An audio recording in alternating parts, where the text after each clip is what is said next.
Like and subscribe to our channel, Fabulous Pattaya Media Group, by using the link below. Nationwide, the daily COVID count has reduced once again. Early this morning, Tuesday, the CCSA reported 17,165 new cases around Thailand, with 20,059 recoveries. 226 deaths have been reported attributed to the virus. According to the Department of Disease Control, were the numbers of daily cases to continue in its decline, some of the lockdown measures could be rescinded here in Thailand as soon as next week. The DDC chief believes that the case count may have already hit its max and begun the decline, but the rollout of vaccines must continue at its current rate, or even faster, to create a level of immunity to the more debilitating symptoms of the virus. It's important to note that the vaccines work in two ways, in that they reduce symptoms but don't fully create immunity, but do mean that those who are vaccinated are, without doubt, safer from the virus than those who aren't. To date, 27 million vaccines have been given out at no cost across the country, mostly within the dark red and red zones. Globally, it's now been accepted that COVID in various forms is likely to remain a major virus for decades, and has seen many Western countries put into place plans for the next 5 years to continue with boosters and inoculation. Here, with the tourist industry in tatters, a plan to reopen has become a core issue. But, in order to reopen, the country has to be deemed safe for those who live here and, of course, those who visit. With the chances of an open gate for all to come here pretty much zero for the next few years. So the goal has to be to reach the stage where tourists who have proof of vaccination are allowed into Thailand without restriction.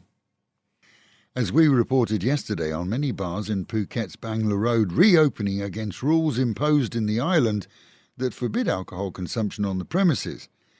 In other areas too, it appears that groups are contravening COVID restrictions. A sign perhaps that en masse in some cases people have simply had enough. In addition to the protests in the capital, Bang Saen beaches saw large crowds as out-of-towners flocked to celebrate a minor Chinese holiday. There too, with no social distancing and not much in the way of mask wearing, locals reported the event to the police. Unlike the Patong Bar debacle in Bang Saen, vehicles with tannoys were quickly sent out to warn all that they were violating COVID restrictions, and moved on post-haste. In Bangkok, 12 vaccination centres have been temporarily launched from tomorrow through to Friday, exclusively for pregnant women. With no pre-registration requirements, the programme applies to those who are more than 12 weeks pregnant and is of course free of charge. Monday saw the final step in the decriminalising of the use of Kratom leaves, a popular herbal remedy used in Asia, which has to date been outlawed for both consumption and planting. From now on classified as a herb that can be grown legally, the changes will see those jailed for growing or selling released from prison. In addition to a semi-high, the leaves are also used to relieve stomach aches through to coughs and boost energy levels. Meanwhile, at home and in our own region, our own province of Chonburi this morning reported 816 new cases, 209 in Chonburi City, 247 in Sriracha and 148 in Banglamung, with the balance spread around the province. In the past 24 hours, they report 8 deaths attributed to the virus. The Committee of the Residents on Koh Larn Island, just off Pattaya's coastline, have elected to continue the ban on visitors until at least the end of the month. Travel remains restricted to locals of the island and supplies only.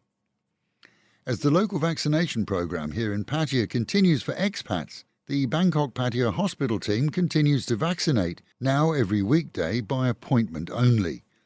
But with the good news that with those over the age of 60 now being vaccinated by the 100 daily, both at the hospital and at Central Festival Mall, plans are afoot to reduce the age limit, which will be welcomed by many who so far don't qualify for the program.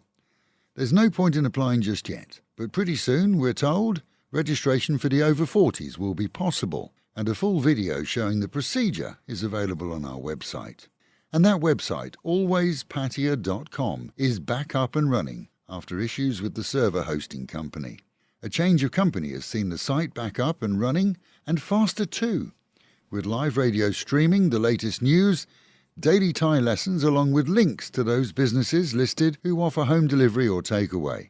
and we hope that you'll once again sign in and enjoy. And with the Met Office promising highs today of 34, dropping down to 30, a beautiful day, but with a slight chance of rain at some time. Local and national news today from Fabulous 103 FM and Fabulous Pattaya Media Group. And to get a notification every time we release another bulletin or programme,